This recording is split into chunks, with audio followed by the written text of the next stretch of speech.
Hello, hello, and good evening, everybody. It's so wonderful to see you here, and I am super excited for what we're going to do this evening.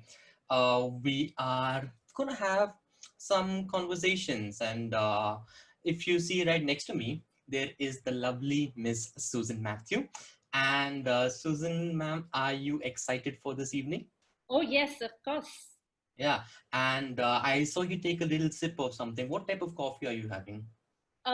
It's just mild flavored coffee, very light. Mm-hmm. I prefer it light. Mm-hmm. Yes. Right. And how do you like to take your coffee? A little bit of cream. Ah, very nice. The best way I like to take my coffee is with amazing conversations. So you know what? Yes. Let me tell you a little bit about Susan ma'am as well. I have known Susan ma'am for the past 2 years, and I've worked with her closely on different projects with Oasis International School, the school that is hosting this webinar and that we are a part of as well. And it is simply wonderful and a pleasure to work with her. And right now she is the deputy principal of our school, and she will be hosting the event for you this evening. And as we all know, this is an online event. I want to thank all of our attendees for being a part of this, taking their time to register. And I know everyone's really busy and has busy schedules, so I really want to thank you all for giving your time to us. And we hope that we are going to do justice. And I know with the amazing people we're going to have conversations with, I know we are going to do justice to your time. A few things that you need to keep in mind is that since this is an online event, there may be some technical lags that we may face. However, we have an amazing technical team behind us, and Ms. Anjum is going to be handling that as well. However, if you feel that there is a technical lag from your end, we request you to kindly leave the meeting and join again. We will be streaming this meeting live on YouTube. So in case you know somebody who did not want to, who wanted to register but did not get the time, you can direct them to our YouTube page channel, and we will be streaming the video there as well. So there's a lot of things. I am looking forward to the conversations that are going to happen this evening. And with that, I would like to hand it over to Ms. Susan to take over. Thank you, Jeremy. And thank you for setting up that pace for that beautiful rhythm. Hello, ladies and gentlemen, joining us this evening from around the world. On behalf of Oasis International School, a warm welcome to each one of you, all our attendees, and I'm so excited to tell you all that we have 350 plus registrants here today. And plus, I know we have a lot of participants on YouTube as well. Now, our knowledge partner this evening is Education World. Warm welcome to you, Education World team. We are so excited to have you on board. Now, if you'll notice, we all were sipping our coffee, and I know our guests on this panel are in different time zones, and yet coffee anytime can be very invigorating and energizing. So coffee discussions can get pretty exciting, and I know time will just whiz by. So make sure that coffee next to you fuels your energy and excitement for the next 1 hour.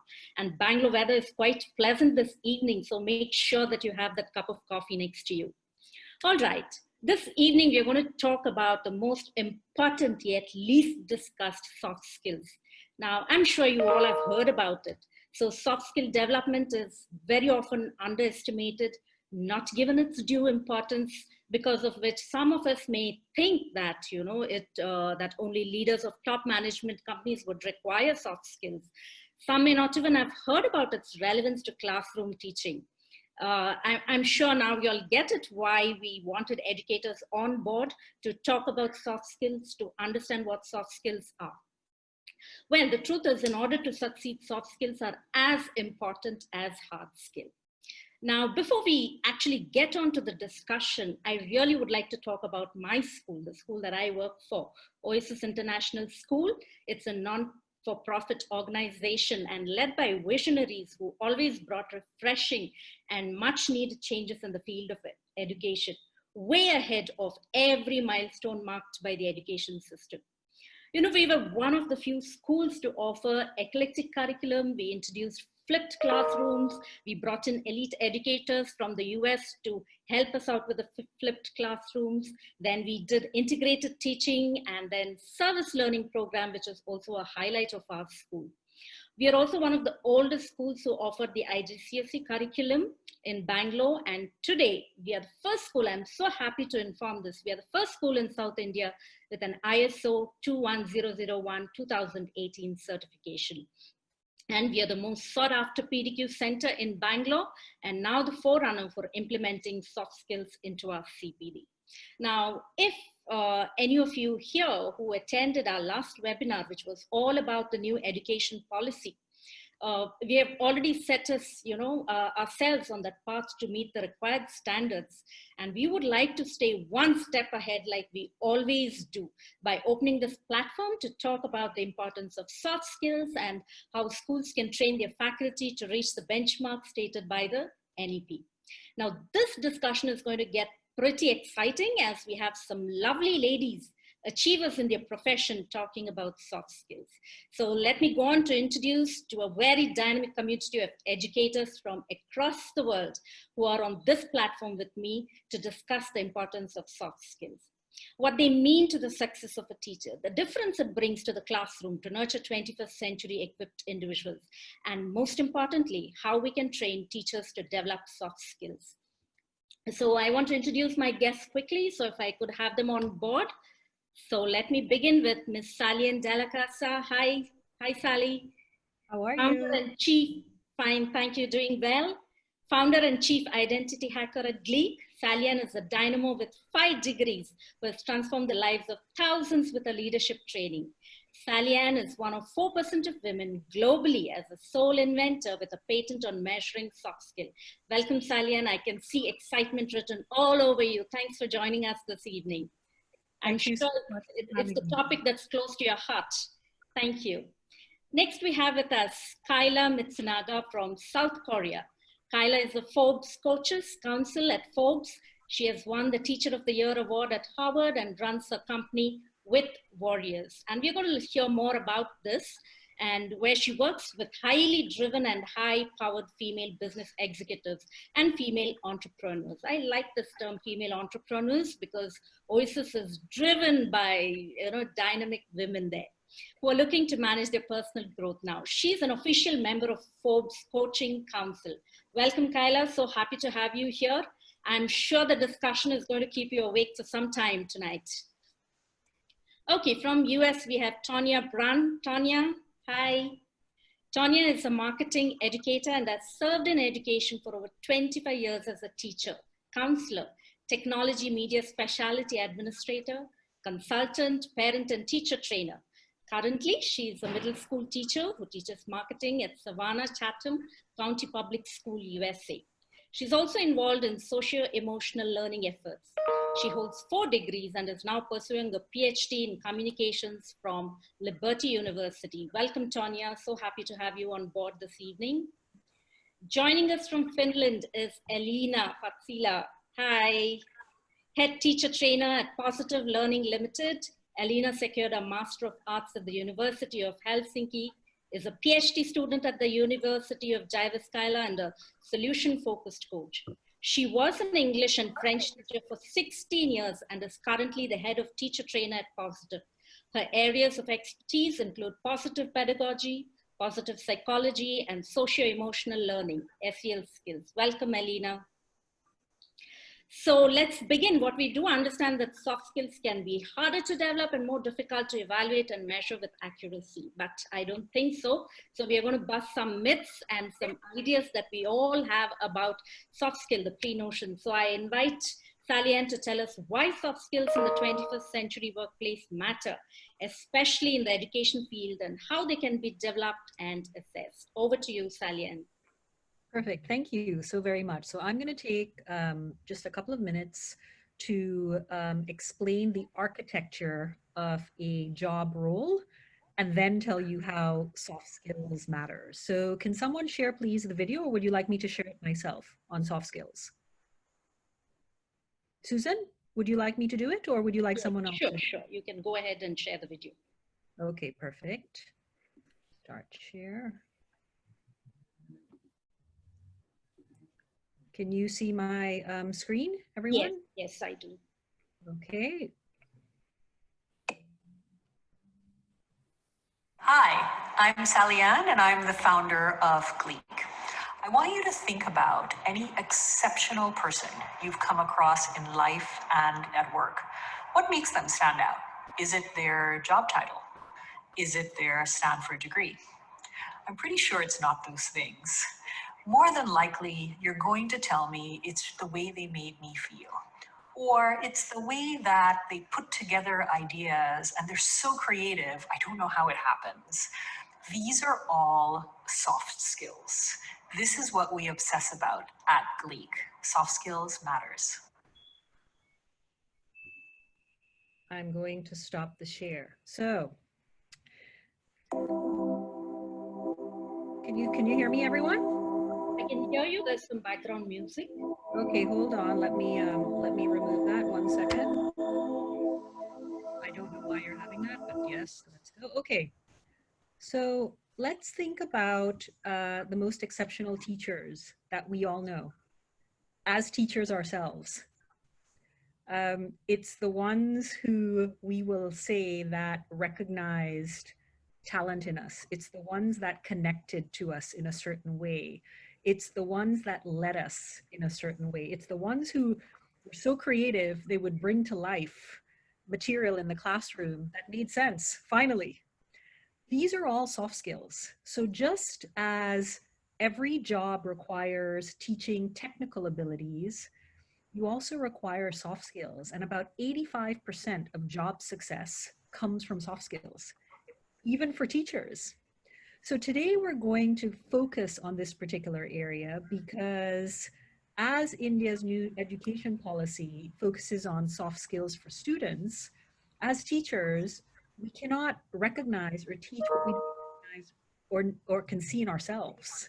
And most of us as teachers, and it's the profession, you know, the privilege of being a teacher, it's the only profession that you touch the future. And what a privilege it is to recognize the soft skills in ourselves, to bring it to life to our students. So I welcome the panelists, and let's get started. Thank you, Sally. Okay, so let's see what our other guests have to talk about soft skills, the success that comes with soft skills. Tonya, happy morning to you. How's your coffee? I am enjoying it very much, and one of my favorite mugs, black coffee, nothing in it, get me energized. It is 9:15 in the morning here in Savannah, Georgia in the United States. So morning time here. All right, yeah. Okay, it's very interesting to know that you teach marketing to middle schoolers. So what made you pick it up as subject, and is there anything different the way you plan the lessons? So tell us more about this. I've been in education for 25 years, as you've mentioned. I've done a little bit of everything.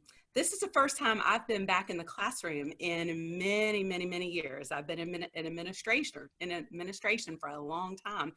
And what brought me back was the focus on communication. That is what brought me back. I love communication, and that is my passion. And I had this opportunity to teach marketing, and part of my PhD program is about marketing. Beautiful fit. Marketing is soft skills. It is soft skills. And when we're marketing, we are endorsing something. We are promoting something. And really what we're doing is promoting ourselves. So I'm teaching my kids how to promote themselves through proper use of soft skills such as communication, teamwork, emotional intelligence, collaboration, and all of those things. So that is how I use my platform to build soft skills into my students. Oh, that's great. It must be a really interactive and inclusive classroom. So could you just tell us, when it comes to training teachers in soft skill, what is it like in the US? And I also want you to talk about SEL that you are involved in and how much of soft skills come into play here. Well, in the United States, we do not have a national curriculum. So it is very different. We are very state-based. And so we have state standards, and those state standards could be wonderful, or they might not be, even though most states are doing a great job with that. What is exciting right now in the United States is a huge push nationally, even though it's guided by the states, for SEL. So social emotional learning is huge right now, the popularity, and people are actually understanding it's not a trend. It's a passion, it's a focus, it's an important thing. I have a background in counseling, so I've always appreciated the importance of SEL, but now our teachers are receiving training. This year was beautiful with our beginning of the year where teachers actually had dedicated training to SEL. Instead of just saying teach SEL, the teachers were taught why SEL matters. And really those focus on understanding and managing your emotions, setting and achieving positive goals, showing empathy for other people, and maintaining and establishing solid relationships. And that is what the heart of SEL is. And now our teachers are embracing it to teach our students. So we have dedicated things every day that we are doing in all our classes to engage our students in social emotional learning. And I can't wait to see what the fruition will be after that, after the teacher's been trained and now the students have been trained. Okay, wonderful. I'm so happy to inform that even at Oasis, we have been doing a lot of, our focus of training is SEL. So happy to know that, you know, we are kind of, you know, have similar interests as a school, as teachers, as educators. Okay, while you get back to your coffee, Tonya, let me move on to Kyla. The discussion is quite exciting and I'm sure it's keeping you awake, though it's bedtime for you, Kyla. Thank you. Yes. Still awake. Okay, great. Okay, Kyla, Harvard Teacher of the Year. Wow, congratulations. Kyla, you moved out to Korea from the US to teach as a professor at one of the top universities in Korea. That is UNC University, where you taught for 7 years, won 3 Teacher of the Year awards. And your experience at UNC University inspired your TED Talk, Why Teachers Should Learn with Their Students. Your book, With Versus At 2 Prepositions That Changed My Life, and your current endeavor with Warriors LLC, helping individuals, organizations with personal growth.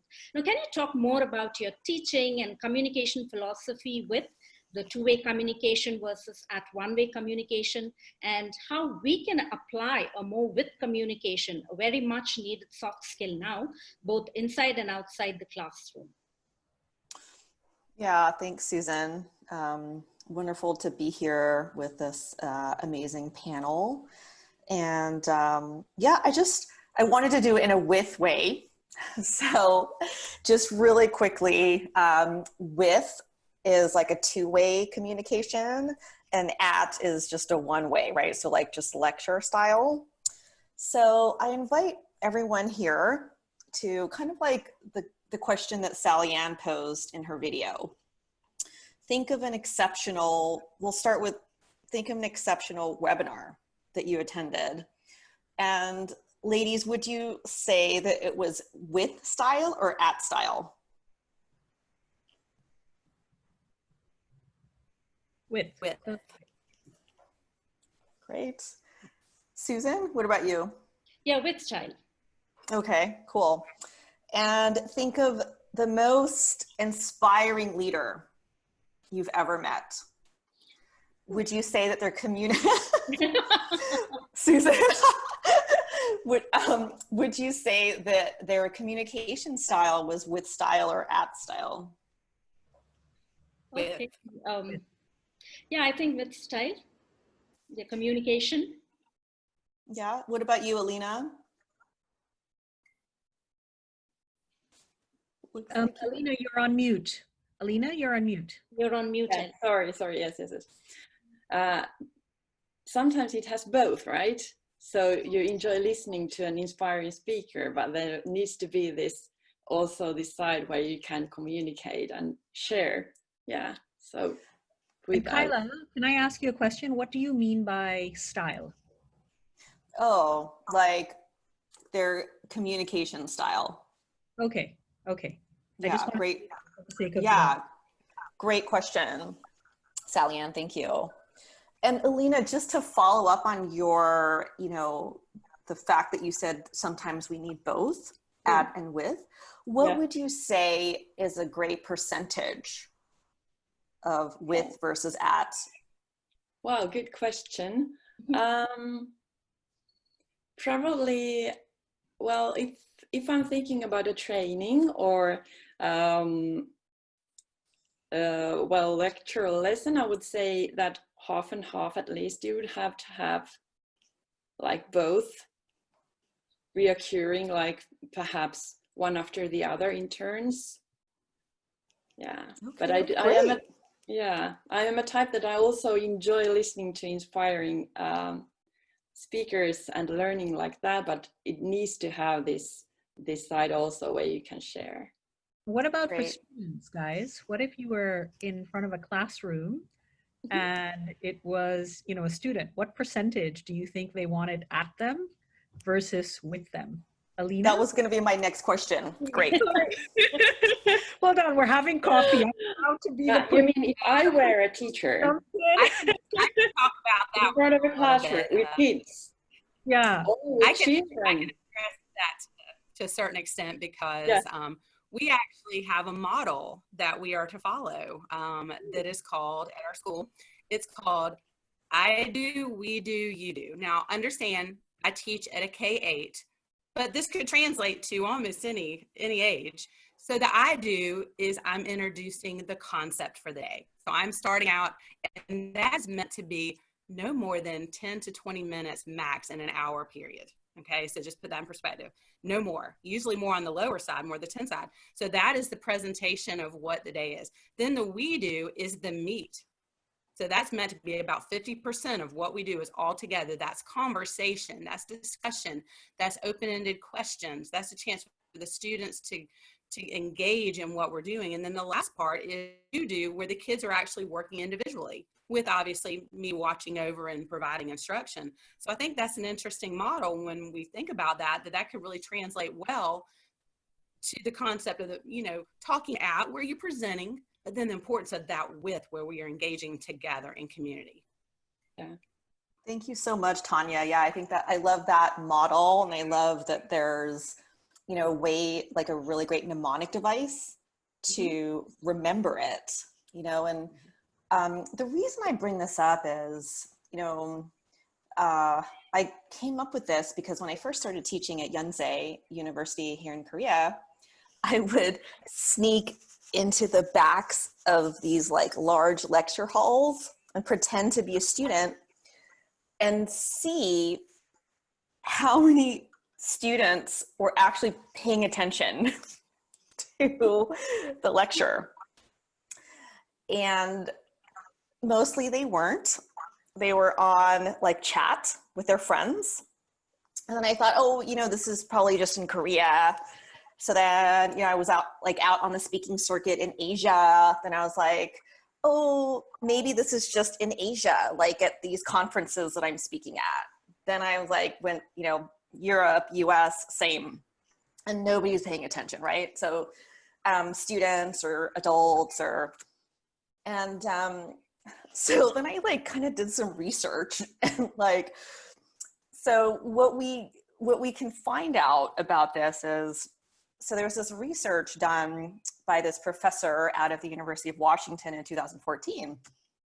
And he looked at 225 undergraduate programs, STEM programs across the US. And what he found was not only were at lectures, and they call them stand and deliver. Stand and deliver lectures were boring, but they were also not effective. So students who were taught at were 55% more likely to fail. And students who were taught at they didn't perform as well as with the kind of method that Tonya mentioned, a more with style, more balanced style, right? So not only are they more boring, but they're less effective, right? And so if all of us are, you know, we're educators and we want students to remember what it is that we're saying, right? And so we know that, you know, after like an hour, you know, the retention rate goes down. Like after a week, you know, people remember maybe like 10% of what they learned, right? So with like learning by doing, like with style, kinesthetic style, that retention rate goes up to 75%, right? From audio visual to kinesthetic, that's the highest. And, you know, what Sallyan's trying to do with GLEAC and what Oasis is trying to do with SEL and what Tonya is saying, and Elina, what you're doing, it's, you know, people in your classrooms, your students, and people you interact with, people hear,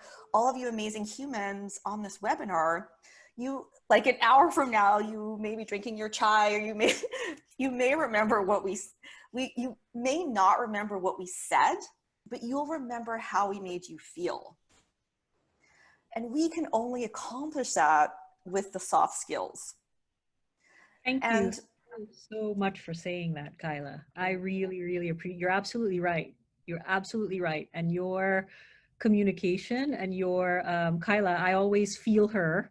You know how some people, you can feel them alive across the screen? And she is a perfect example of that. Elina, we would love to hear from you. Susan, do you have a question directly for Elina? I have a question for Elina, but thank you, Kyla, for leaving us with that deep thought of communication at communication. I think that's going to set all the teachers thinking here. Yeah. Elina, welcome to the platform, and it's a perfect time for you, I guess. It must be around five-ish. Yeah. Yeah, great. Just before we go into, I'm so sorry to interject for a minute. Exciting news for our participants, our attendees. The chat is now open. So you've heard our panelists talk about different things. You're going to hear them talk a little more. We would like to know what you think as well. So while it's going on, feel free to put up your thoughts in our chat section. So over to you, Susan, ma'am. Once again. Thank you, Jeremy. Okay, coming back to Finland, talking about Finland, it has been ranked as one of the happiest and most successful countries in the world, and most recently, I think, ranked as the #1 country for education. So what are the factors that contribute to this success? And I'm sure there is plenty to discuss when it comes to Finnish education, but could you share some of your experience of being in such a happy and happening system, and what are the reasons behind such extraordinary success? I'm sure soft skill plays a major role here, but we would like to hear more. Yeah, thank you. An honor to be here and listen to you all. It's very inspiring. In Finland, we have a very long history of providing equal education opportunities for all. Education is free. If we think about the success in Finland, in having like high outcomes and also like successing in these PISA results and being high in these results. Also, our teachers are very well educated, so all do master's degree, and you can imagine only 10% of all the applicants get in the university to study to be teachers. So it's that popular. And all the teachers that actually graduate from there, they are very like enthusiastic. They are passionate about what they do. They do it with their heart. And this, again, of course, has to do with social and emotional skills. Also, I think that they have this kind of growth mindset. They want to grow in their profession, and they also want to grow as a person. And this involves also perceiving and developing your social and emotional skills through learning through your students, to interact with different kinds of students, different kinds of groups. When it comes to what we'll be talking about today, I think that all this background for the teachers perhaps enables them to build psychological safety in the classroom, which again goes hand in hand with the well-being. If we think about what Susan said in the beginning, that social and emotional skills are just as important as hard skills, there is this link to well-being, which is crucial when we think about learning. Children or young people who are in a state of being able to learn are able to connect, they are able to receive, they are able to do, they are able to be curious and to study, to investigate, and this is highly connected to well-being. So I guess that this all sums up to the success in Finland. Okay. Yeah. Thank you. Yeah, what I see is the quality of teacher and teacher education system seems to be the most prominent factor here. Yes, I thank think you, so. Elina. Yeah. Okay. I would like all of you to contribute a few points here to the questions I have for you all, and we will also take in the questions that we are getting from our participants. So please feel free to take this question, and maybe each one of you all can contribute a couple of points. Now, what are the soft skills that teachers must focus on? If you all can just talk about the key skills that they need to focus on. I want to mention, Susan, at the very end of this, I actually, one of our GLEAC tools, we did a benchmark on the soft skills of 60,000 teachers in the UAE. So I actually have the evidence. So everyone's going to see this at the end. So actual science of what type of teachers it takes to make an exceptional versus a good school. So I want to be able to show you that. I mean, and clearly everyone contribute. And I also want to mention, in terms of when you talk about teachers and soft skills, I want all the teachers, you know, because we are talking to primarily an India audience where, you know, I've often heard your students first become engineers before they decide who they want to be in life, right? And I want to just bring up a point on this to all the teachers in the room. You know, there's a current study, I encourage you to go Google it. It's called Project Oxygen by Google. And the top performers at Google, 9 out of the 10 skills that are the top skills, 9 are soft skills. Wow. Only one of them is actually knowing how to code and be that engineer. 9 of them are soft skills. So for all the aspiring teachers who have, you know, one day hopes to see their students as engineers in the world, the ones who get to the top of Google, and you know what, to the top, think about Sundar Pichai, think about Satya Nadella at Microsoft, think about Indra Nooyi. It's all soft skills that set them apart. So the responsibility is huge. And I'm going to just throw it now off to the others in terms of what soft skills they find important. Can I just add on to that? Sure, as well. Yeah. So, and it kind of links what Elina was saying too about the well-being and the safety. So Google looked at their top performing teams because they wanted to figure out, you know, why were they the top performing teams? And again and again and again, they found out that their top performing teams had one thing in common, and that was psychological safety, which is a soft skill. And if you look at top performing teams, not just at Google, Navy SEALs, IDEO, Google, like you name it, it's psychological safety, purpose, and vulnerability. Yeah. Thanks, Kyla. You have something to add on, Elina? I think this is highly interesting, and also I've read about this through various sources, and the fact that also like positive feedback in teams where they are the flourishing or most like efficient teams also. So there is also this efficiency. There seems to be like the kind of pull to work together that in the team that is like a flow or force of nature. They want to do, they want to work for the team and for the common goal. And the rate of positive feedback seems to be like 6-1 in these most highly succeeding teams. So I'm sure this accounts to psychological safety in the teams, that there is so much positive interaction, positive feedback among the team members. So this is very interesting, yeah. I want to add a point to Elina's there. There is another study, and I encourage you to look at it, where students, they were given 2 different groups of students, and they were not told which were the top performing students and which were the bottom performing students. Yeah. The teachers were actually told the exact opposite. Yes, and what happened was that the teachers then were given this class. And in the end, at the end of the study, the teachers who had the bottom performing students, they rose to the top. Psychologically, the teachers' engagement, thinking that they had very brilliant students in front of them when they did not, they started teaching very differently. They would encourage them very differently. And the ones who had the smartest kids in the class, but they were told that they were the ones who were struggling, those kids that were doing really well, all of a sudden started doing really poorly. And it goes again, you know, to Elina's point of, you know, these are all soft skills, right? In terms of how we encourage and how we give feedback to our students and how we lift them up, particularly the ones who are struggling.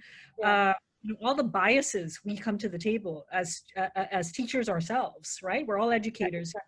Yeah. And we bring all of these biases, and without intention, there's never bad intention, of how we put that on our students, and it impacts the way they perform and go on in life. So I really appreciate that point, Elina. Yeah, that's really interesting. Yeah. Tonya, you want to make a quick point on this? Sure. I just keep thinking of community and building community and how important that is. And that goes into psychological safety. And so much of what Kyla was talking about as well is that community. And currently one thing I'm studying a lot about is organizational change and how organizations change. And what is the most important factor? It's not the old school, the way things used to be done. It is people-centric change. And I think that all goes together, that sense of community where we care, we show empathy, we work together, we're adaptable, we deal with conflicts well, we're emotionally intelligent, and we just build this community of togetherness, and we're focusing on the same goals, the same vision, the same purpose.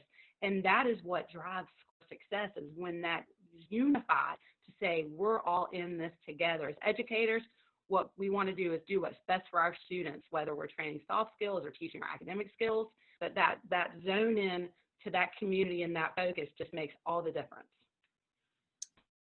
Thank you. Okay, so before we move on to the questions from the audience, I would like to put forth another one. So we've been talking a lot about, you know, PD training. So how do soft skills aid the development of PD training? We are quite keen on to know about this. And do you think an onboarding and mentoring process for new teachers by senior teachers will help in increasing collaboration and growth? If you all can just, you know, talk about this. Anybody who would want to take this? Yeah. I'll talk briefly about mentoring. I find that is one of the most untapped resources possible, at least here. We have these mentoring programs set up, but if you don't have the right mentors, it's a waste of time. You have to have people that are coaches that are willing to share their expertise. You need to have people that are all in to their profession. And we're talking about education right now. We need educators who are in love with their process of educating students, in love with their career, and then share those insights.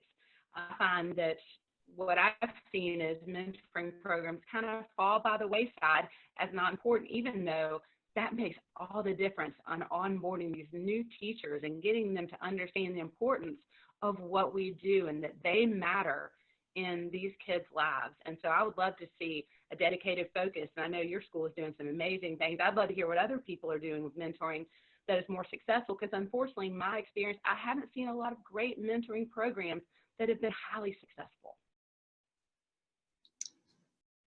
All right, thank you. So I think we'll just look at some of the questions that have been coming in. I think they're pouring in. Can I have Jeremy to just pitch in with the questions for our guests so that they could answer a few of the important questions coming in? Yeah, thanks, Jeremy. Yes. So I've been looking at the chat and there's quite a few questions coming in, and really thank you guys for being so interactive. One, Nashu Fahim asked, we have been introduced to SEL. We are beginning to practice it as well. Can you share more on your experience with using it online?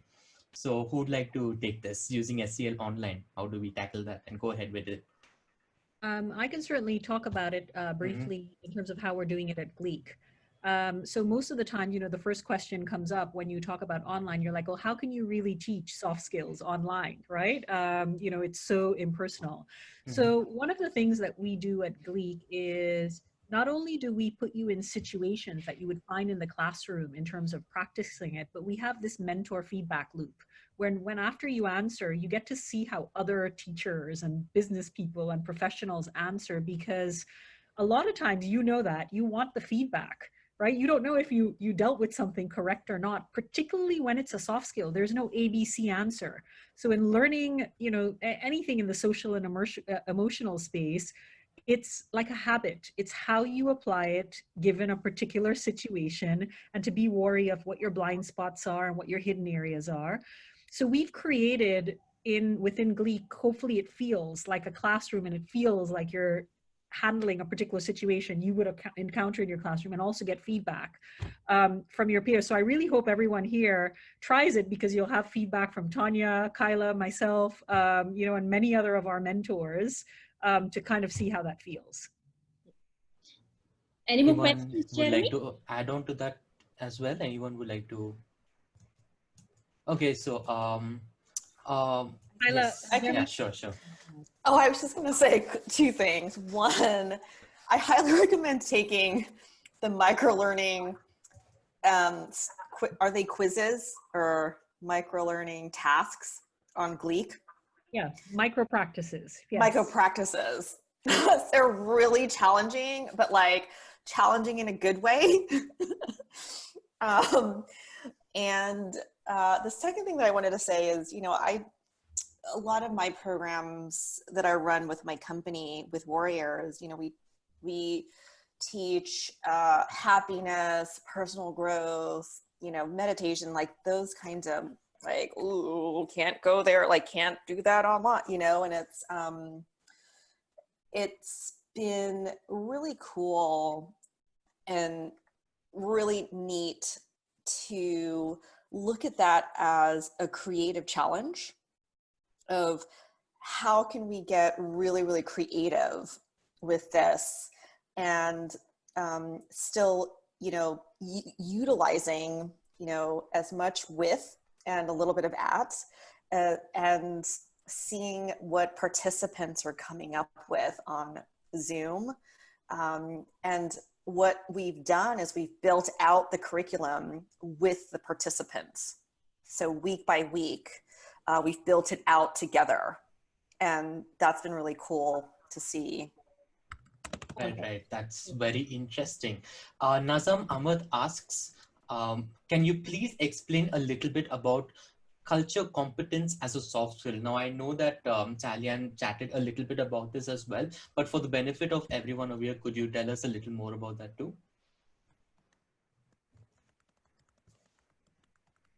Culture competence, it's open to anyone. Anyone can take it. I can jump in. Yeah, sure. Like in terms of cultural competence. So it's a big part of, you know, India in terms of cultural competence, or any country, right? But let's take India as an example of coming in.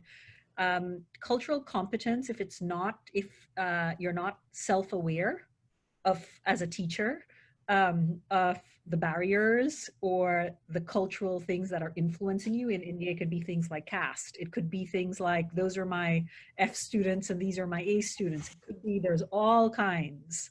In some countries, you know, it could be the color of your skin. Am I in America, right? Am I a Black American, or am I a white American? You know, it is so important, and it starts from a place of self-awareness as the teacher. Once as you are self-aware of what are your blockers, and we all have them, right? But the self-awareness allows us to keep tabs on ourselves. I think it's really critical. So in terms of the teaching it, I think it has to come from a place of schools making their teachers extremely self-aware, and that has to be part of the training that happens with teachers. And it's not a one weekend cultural competence workshop. This is something that has to be kind of ingrained and built in. I think there was another question on there that I just saw about, how do I tell if my students have soft skills? Well, yes. It's not an assessment that it's a one and done. It's not a weekend talk about, okay, let's talk about leadership and emotional IQ. We have to build it in to the curriculum and our engagement with the students on a weekly basis. And, you know, pretty soon it bubbles up very quickly. You know, if I were to ask any of you or students in a classroom, you know, it's one of the things I do. I always say to the students, point to me who is the student who has the most friends in the classroom and knows how to make friends with everybody, and they all point to someone. And then if you say to a student, point to the one who is the most creative, they all point to someone. If you say, and point to the one who comes up with like the craziest ideas but can problem solve anything, they point to someone. They all know, we all know. But if we don't build it into how we teach, then it becomes a side conversation and not part of the main, not part of the, you know, the main court that we're on. Right. Yeah, that makes a lot of sense. And yeah, a lot of schools and education centers should start implementing this more, is what I feel as well. Jeremy, can we take just 2 more questions? Yes, yes. So Yeah. there is a question that came in from Lena Rodney, and it's a one-word question. And I think it was when Tonya was talking, if I am not mistaken, and it just asked vulnerability, question mark. A little more insight, please. Elina was the one talking about that. Sorry, my bad. Yeah. Right. Vulnerability, Elina. Yeah. Oh, I'm sorry, it wasn't Elina, my bad. It was Kyla was talking about that. We'll just pass it. We'll just pass it around. So yeah, let's talk a little bit about vulnerability. And I just wanted to piggyback a little bit about what Sallyann was saying about the biases. And there's a great GLEAC micro practice on that, like on confirmation bias and all kinds of different biases that we have. So, you know, that is also really helpful, but I think it goes back to, you know, Tonya was talking about community, you know, Elina was talking about, you know, the safety, you know, and all of us, you know, we were talking about, you know, Elina was also talking about well-being, right? If a student's going to come into the classroom and they don't feel welcome, they don't feel part of the community, they don't feel safe, they feel that there's some kind of bias towards them, they're not going to perform at the level that we would want them to, right? That they're not going to perform at the highest level. Now, let's bring vulnerability into this scenario.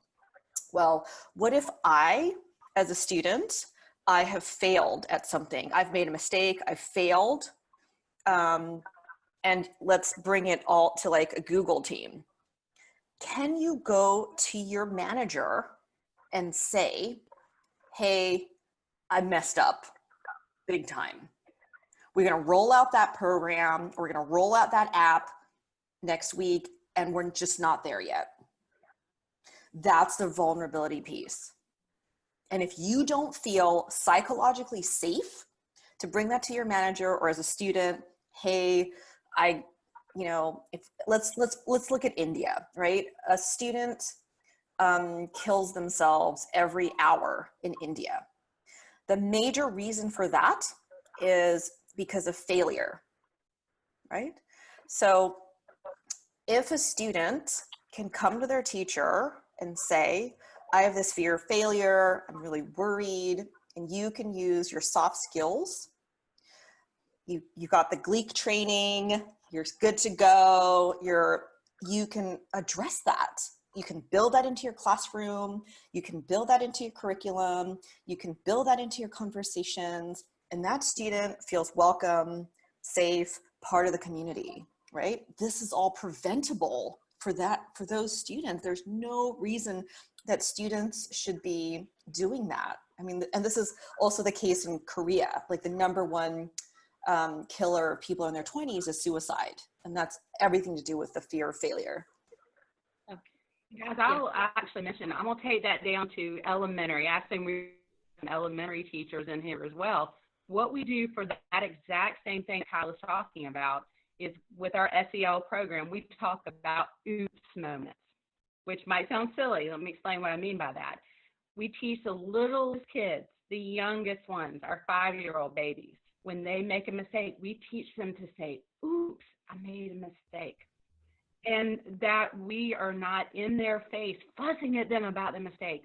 We are there helping them acknowledge it, be vulnerable, just like she's talking about, and realize that mistakes are part of our natural being. We're going to make mistakes all the time.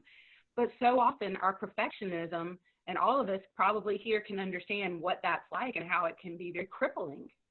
We have to be able to say, oops, I made a mistake, even if we're almost 50 years old like me, or we're 5 years old, oops, and be able to learn from that oops and try to be better next time and understand how can I not have that same oops again. But that's just a way to translate down to the youngest ones, the importance of vulnerability. Elina, what about in vulnerability when it comes to teachers in Finland? Well, I just love this topic, and I love the way you are so wise in speaking about this. And well, I think that you all, Tonja and Kyla, just described it so at the core of it all, like the mistakes we make and the students make and the shame they feel about it, and the shame is in the core of it all. I am a bad person, not like I felt this one thing, but it goes to the person very easily. How do we teach them to notice, to deal with this emotion, these difficult emotions, and as a community? So how can we be a community that has an ability to get over these things together, to share and to ask for help, so that I can you know, give my hand and receive and also ask for help. And not just that, but also realize that I have a lot of qualities and strengths in me that are not related to this subject matter, for example. I have other qualities. I might have, you know, be creative, for example, or I might be a good friend, or I might be compassionate. And if I get enough documentation and feedback on my different qualities, it helps me to build a more positive sense of self, which again helps me to get, you know, overcome these difficulties that I encounter. All right, so I just want to interject for a second over here. For the lack of time, we're going to move ahead, and I'm going to ask 2 questions next. They're from 2 different people. I'm going to combine it into one, and perhaps from there we can take it into talking about the app a little bit. Hi, this is from Sonali Saxena. Hi everyone, I want to know what is personal and social soft skills, what is the main difference? And Geeta Jayant asks, how do you measure the success of soft skills in our organization? What can we quantify its effectiveness? If yes, how long does it take to see success? Okay. All right. Yeah, Sallyann, just sorry about that. Thank you, Jeremy, for those questions. I think we have been talking a lot about soft skills so far, although it's, you know, we have just touched upon it, but now we need to see what is the action point now to bring it into our classroom, to bring it into, you know, among our educators to take it forward. So I would like Sallyann to, you know, kind of help us understand GLEAC, and you know, how we can better equip our students, and how the soft skills training is going to help teachers, and you know, and also talk about the 7-day trial that GLEAC is offering to our participants. Yeah, so first, one of the things, I'm going to share my screen and just show what makes the difference between good and great teachers, and I will take the questions very quickly. So this is 60,000 teachers in the UAE. And in the UAE, we have something called KHD, Knowledge and Development. Can everyone see that? Yes? Yes, so, your screen. So these are the traits that make outstanding versus good teachers. So the first one is novelty seeking. Novelty seeking is how creative is a teacher and their desire to learn. That's actually one of the top drivers in terms of outstanding schools. The second, in terms of outstanding schools, is emotional distance. And I know teachers, when I say that, they're like, what do you mean? We're supposed to like care. I'm not saying not care, but teachers who know how to switch off and to regenerate are the ones who bring the most to their classrooms. And I say this to all teachers here, you cannot give what you don't have inside of you. If you're showing up every day at 50%, it doesn't matter how much time and effort you put in, you can only give 50% because that's all you have within you. So emotional IQ, mindfulness are very, very key skills for teachers. Creative thinking, you know, desire to learn, very, very big in terms of outstanding teachers. The other quality is ambition, self-direction. How a teacher sets up their own goals for themselves in terms of their classrooms, being able to drive their classrooms forward. These are one of 3 key drivers that set apart outstanding schools and with teachers, you know, just purely looking at their teachers versus a good school. So let me give you an example of a good school. And nothing is wrong with being a good teacher, but you know, there's a difference between great and good. So in the good schools, the teachers were very altruistic, so they were willing to do everything for everyone, you know, everyone, so there is no sense of boundaries. And when there's no sense of boundaries, we wear ourselves out. So remember when I said, if you are only showing up at 50%, you can only give 50%, so that was something. Creative thinking was very low, and what was very high in terms of good teachers was they were rule following and they just wanted to follow instruction. So, I mean, and we all recognize that, right? You know, many of us want to kind of click that box and go, okay, I've done everything that the curriculum requires, but getting creative to go above and beyond that is what actually was setting the exceptional teachers apart. So for very quickly, let me answer the question on what are the soft skills in terms of schools. So soft skills, we're talking about things like collaboration, creative thinking, communication, emotional IQ, self-direction, mindfulness. You know, these are what we're talking about, and it applies to teachers also in the classroom. Yes, you have to measure it. So this is what GLEAC does. GLEAC actually tells you where you are right now, and then it develops you. And someone asked in terms of timing, soft skills is like habit. So think about driving a car. You have to think about driving a car every day to learn how to drive from scratch. No, you do it automatically. It's the same thing with soft skills. Some of us learn it as quick as 30 days if we're fast learners. Most of us, it can take about 3 months. You know, some of us, if we're slower to develop things, it might take 8 months. Just like building a habit. This is very science-backed. So yes, it has to be measurable. If you can't measure something, you can't improve it, right? This is not some fuzzy thing. You start somewhere, you work on it, you measure it and go, are we moving and are we changing? I hope that was helpful. Yes. All right. Okay, all the participants, you have a sign up link there. So please make sure that you go in for that, sign up for the trial version. And is there anything else that you would like to contribute or speak about or touch upon? Make Absolutely. A point, or maybe Tonya or everyone kind of give a parting statement to the group? Yes, that would be nice. I'll start off. I just want to thank you for all that you're doing. Education is so important. Love what you do. You are so valuable, and that is so important. And when we're talking about the importance of soft skills or social emotional learning, whichever we're talking about, love people. Love people, love your kids, love your staff members, love your administration, whoever you're working with, and you will make a difference in this world. Thanks, Tonya. That's beautiful. Yes. Elina? Yes, I also want to thank you all for this very inspiring moment of sharing together. And as we've talked today, it starts with the teacher and with the teacher's skills of you know, social skills and emotional, and also how to invite those skills in the students and to make a routine out of it. So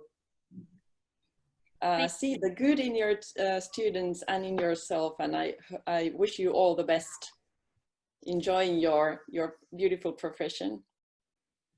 Kyla? Kyla?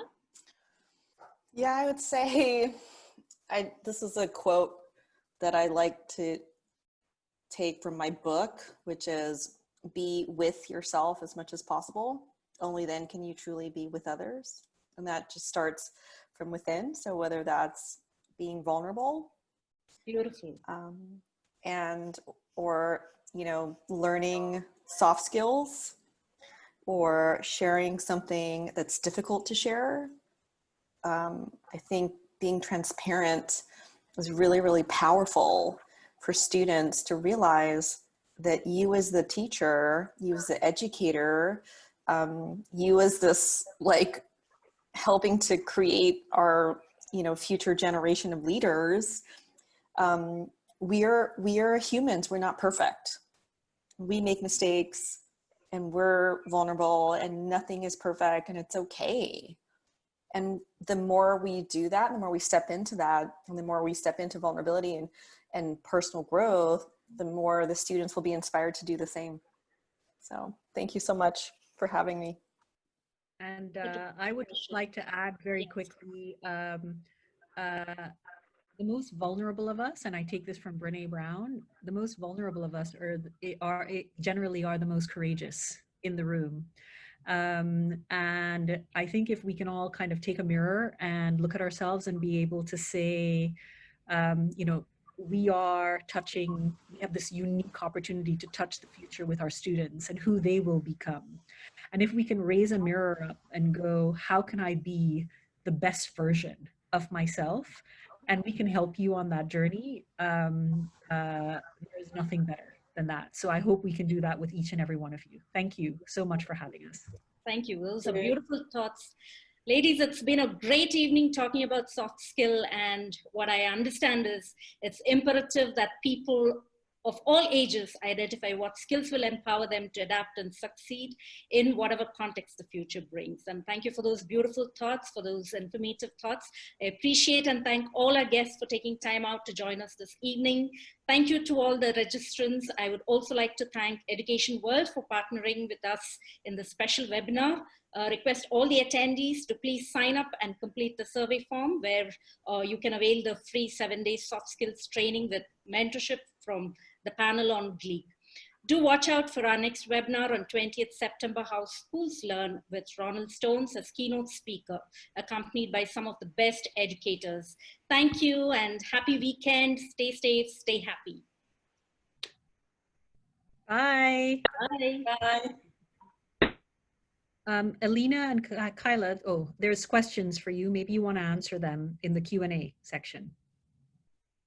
Ah, right, okay. Okay.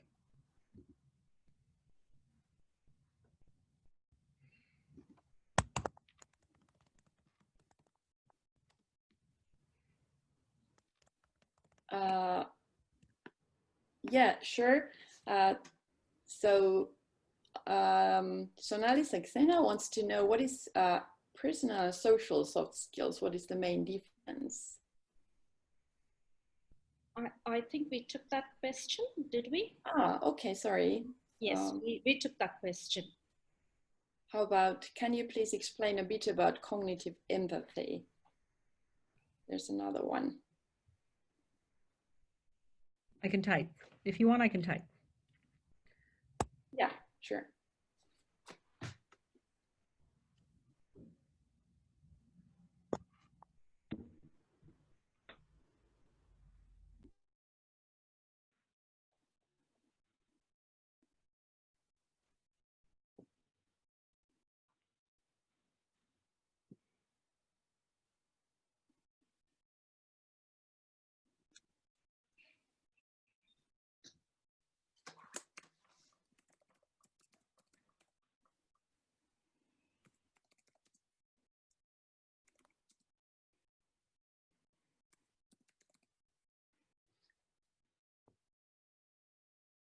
Someone wants to answer this question about cognitive empathy? I think that, or was it addressed to me? Okay, let me just, I think.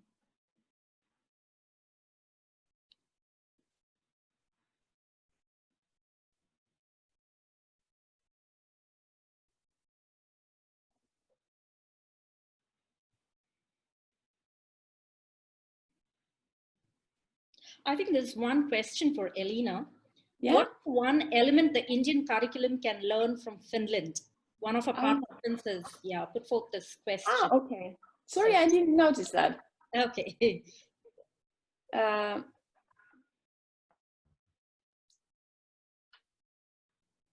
still can't see it. Should it be here in Q&A? Yes, it will be under Q&A, but I think there are a lot of, thank you notes. So it's in the, yeah. So if you can just quickly do that question. Yeah, just speaking about one element that you can take. Elina, the question did not come up on the Q&A. It came up on the chat. So I don't think you can see it on the Q&A panel. Okay. Yes, I was wondering. Yeah. Yeah. So could you please repeat the question? Sure. One element. What is the one element the Indian curriculum can learn from Finland? One element. Yes.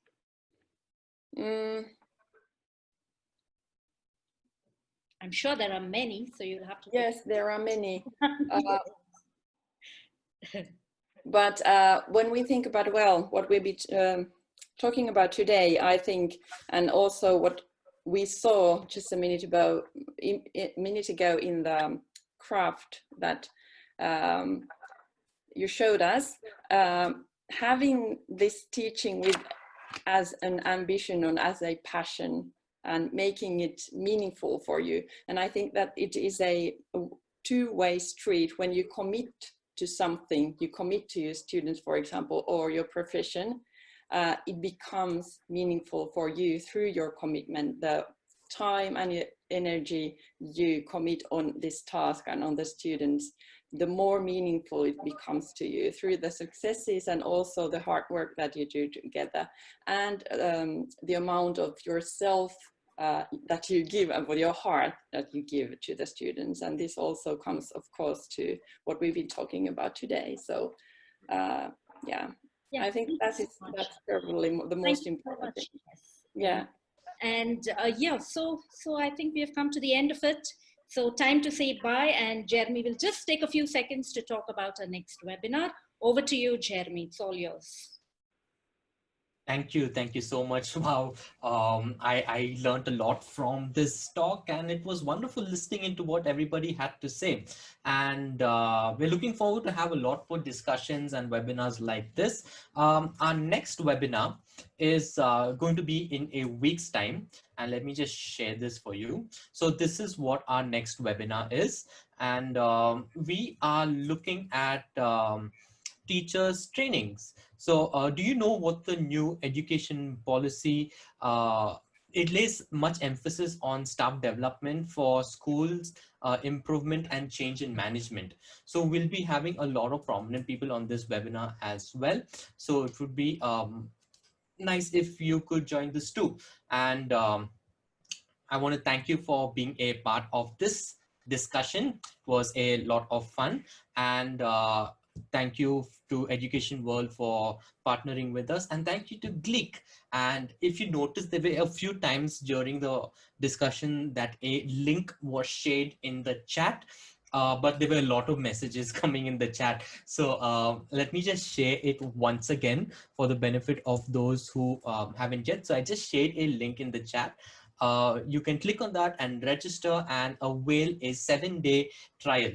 And if you would like to know more about what we do as a school, feel free to visit us at www.oasisintschool.net. And we are present on all social media platforms, and we keep updating on future webinars and events. So keep an eye on those if you want to know more details on the upcoming event. So with that, I would like to say thank you, and I will see you on the other side of the next webinar.